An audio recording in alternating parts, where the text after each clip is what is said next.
I think very briefly in Germany, there was a likelihood that the political class, certain bits of the political class, would try and reform what was going on with the spy agencies. There was so much anger about Angela Merkel's telephone being bugged and 80 million Germans being bugged, and the BND, collaborating so closely with the NSA. However, that seems to have been subsumed with the sort of response that, we've got to work now with the US because of potential people returning from ISIS and creating havoc in the country. It's all media manipulation.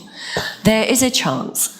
And I think because you have a collaborative democracy in terms of different parties having to work together rather than a first-past-the-post democracy like we have in the US and the UK, there is a greater chance. So go out and lobby and pressure, smaller political groups. One of the things that gave me great hope a few years ago was the sudden surge in popularity of the Pirate Party.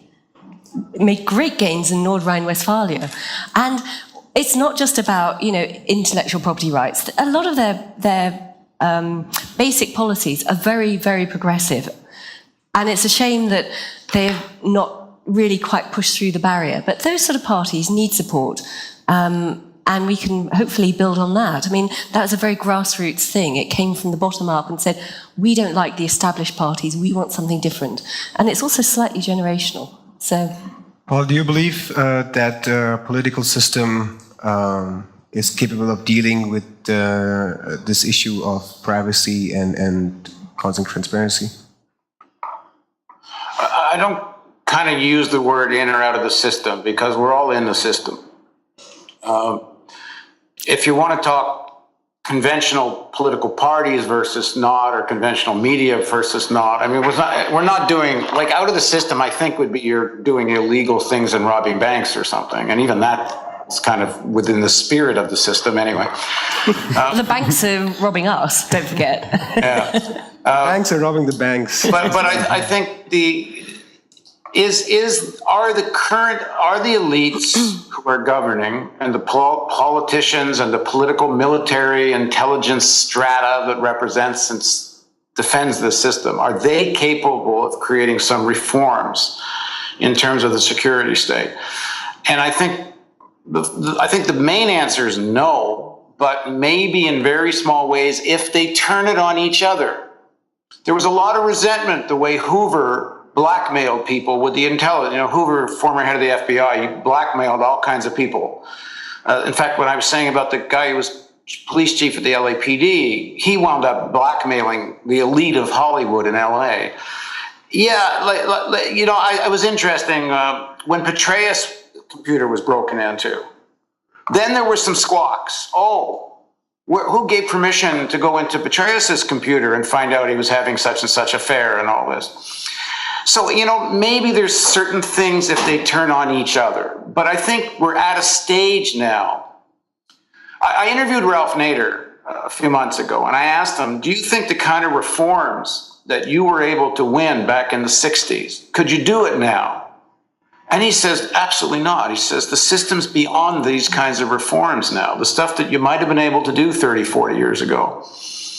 So it's maybe, I think whistleblowers play a tremendous role. They're very courageous, and maybe through the efforts of whistleblowers, it will alarm sections of the elites who are not in on all this security stuff, and they don't want to get spied on themselves.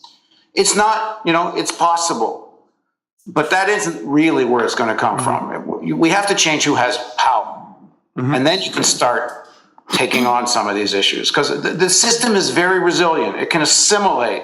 Like, what happened after Manning's revelations? Did anything change? What happened after Snowden's revelations? Did anything change? The system can assimilate a lot of this stuff because there's tremendous inertia, and there is a good 20% in the United States, and it's probably true in most countries, of people who are doing very well, thank you very much. And they're okay sacrificing their privacy if it means keeping their wealth. So we need to arouse, as I've been saying all night, ordinary people. And through their fight for their interests, these issues can start to get addressed. Can I totally agree? We do need to do that. We need to activate the whole of society. One thing that does give me hope, though, is looking at the vested interest, looking at the intelligence agencies. They are now calling potential whistleblowers insider threats. There are whole papers written to try and identify certain behaviours that might lead to whistleblowing and things like that. So actually, they're beginning to eat themselves from within. It's like a worm in the apple. And I think this gives me hope that it's not sustainable. We'll see where it goes. I'll bring it to full circle. You need whistleblowers for consciousness on issues such as transparency, which then activates people to go on the streets, the ordinary people, which can then take over and reform the system.